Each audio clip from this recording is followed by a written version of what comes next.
আল্লাহ তাআলার এত দামি কালাম, যেই কোরআন পড়লেও সওয়াব, যেই কোরআন পড়লেও সওয়াব, যেই কোরআন তেলাওয়াত করলেও সওয়াব। সুবহানাল্লাহ। মানুষ যখন কোরআনে কারীম তেলাওয়াত করতে থাকে, আল্লাহ তাআলার কালাম তেলাওয়াত করতে থাকে, কোরআনে হাকিম তেলাওয়াত করতে থাকে, তখন মানুষের ঈমান আল্লাহ তাআলা বাড়ায় দেয়। সুবহানাল্লাহ। এই কোরআন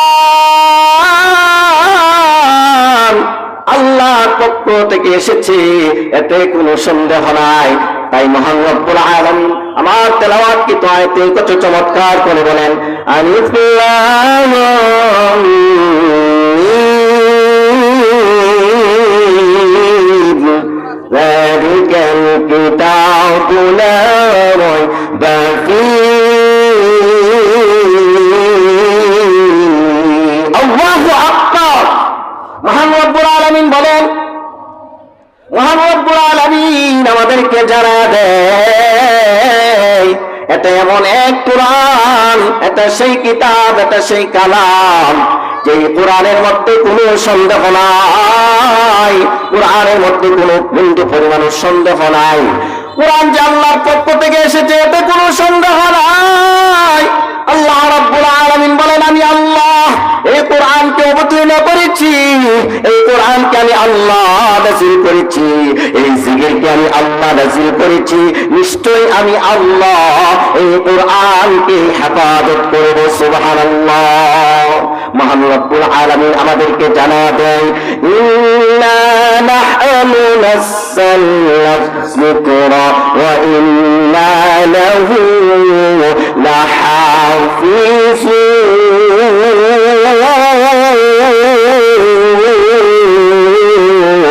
আল্লাহু আকবার। মহান রব্বুল আলামিন আমাদেরকে জানা দেয়, এই কোরআন আমি আল্লাহ নাযিল করেছি, এই কোরআনকে শুধু আমি আল্লাহ হেফাজত করব না, এই কোরআনকে যারা মহব্বত করবে, এই কোরআনকে যারা সিলাই নেবে, আমি আল্লাহ এদেরকে সহ আমি আল্লাহ হেফাজত করব। সুবহানাল্লাহ। কোরআন এত দামি, এত দামি, যে কোরআনের কাছে আসলে আল্লাহ তাআলা তার সম্মান মর্যাদাকে আল্লাহ তাআলা বাড়াইয়া দেয়। এই কোরআনের কাছে যারাই আসে, আল্লাহ তাআলা এই কোরআনের উসিলায়, এই কোরআনের স্পর্শে আসার কারণে আল্লাহ তাআলা এমন বহু বান্দা আছে, আল্লাহ তাআলা এই কোরআনে কারীমকে মহব্বত করার কারণে, এই কোরআন সিনাই নেওয়ার কারণে, বুকে ধারণ করার কারণে আল্লাহ তাআলা তাকে জিরো থেকে হিরো বানিয়ে দিয়েছে। সুবহানাল্লাহ।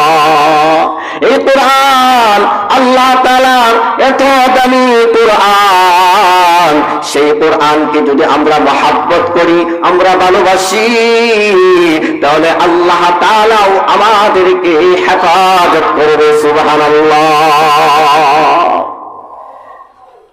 এই কোরআন আল্লাহ তাআলার এত দামি, এত দামি,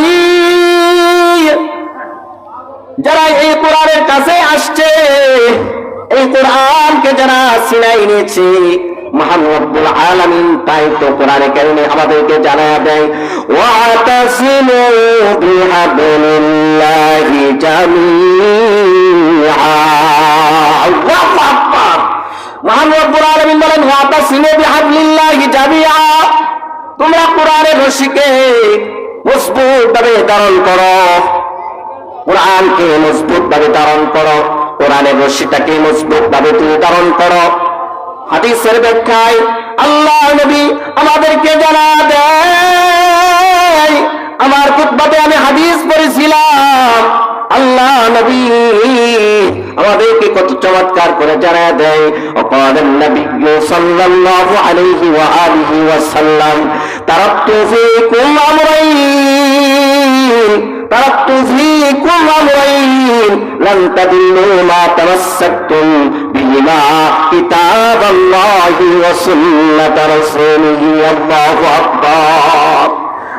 আমাদের নেতা নবীজি জানা দেয়, আমি নবী দুনিয়া থেকে চলে যাইতেছি, কিন্তু তোমাদের জন্য দুইটি জিনিস শিখে যাইতেছি, দুইটি জিনিস শিখে যাইতেছি। এই দুই জিনিস যদি তোমরা আঁকড়িয়ে ধরো, এই দুই জিনিস যদি মজবুত ভাবে ধারণ করো, তাহলে তোমরা কখনোই পথভ্রষ্ট হইবা না, তোমরা গোমরাহ হয়ে যাইবা না। সুবহানাল্লাহ। এর মধ্যে একটি হলো আল্লাহ তাআলার কালাম কোরআনে কারীম। কোরআনে কারীমকে যদি তোমরা আঁকড়িয়ে ধারণ করো, কোরআনে কারীমকে যদি তোমরা মজবুত ভাবে ধারণ করো, তাহলে তোমরা পথভ্রষ্ট হইবা না, তোমরা গোমরাহ হইবা না। আরেকটা জিনিস হলো আমি নবীজি তোমাদের জন্য রেখে গেলাম, সেটা হলো কিতাব আল্লাহি ওয়া সুন্নাত রাসূলিহি। আরেকটা হলো আমি নবীজির হাদিস। সুবহানাল্লাহ। আমি নবীজির সুন্নাহ, আমি নবীজির হাদিস। কুরআন এবং হাদিস যদি তোমরা আঁকড়িয়ে ধরো, মজবুত ভাবে ধারণ করো, তাহলে তোমরা কখনোই পথভ্রষ্ট হইবা না।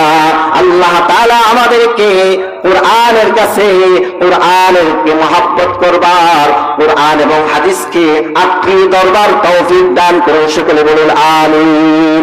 বলতেছিলাম আল্লাহ রাব্বুল আলামিন কুরআনে হাকিম এত বড় দাবি, এত বড় দাবি, যেই কালামে হাকিমে আমাদেরকে আল্লাহ রাব্বুল আলামিন শুরুতেই জানিয়ে দিয়েছেন এটা হলো এমন কিতাব, এটা হলো এমন কালাম, কালামুল্লাহ, যেই কুরআন, যেই কালামুল্লাহর মধ্যে কোনো সন্দেহ নাই। রাসূলের জমানায় কুরআন নিয়ে সন্দেহ হয়েছিল। আল্লাহ রাব্বুল আলামিন তখন তাদেরকে বলেছিলেন, যদি কুরআনের ব্যাপারে তোমাদের বিন্দু পরিমাণ সন্দেহ হয়, বিন্দু পরিমাণ যদি তোমাদের সন্দেহ হয়, তাহলে ছোট থেকে ছোট একটি সূরা এনে বানিয়ে আনো।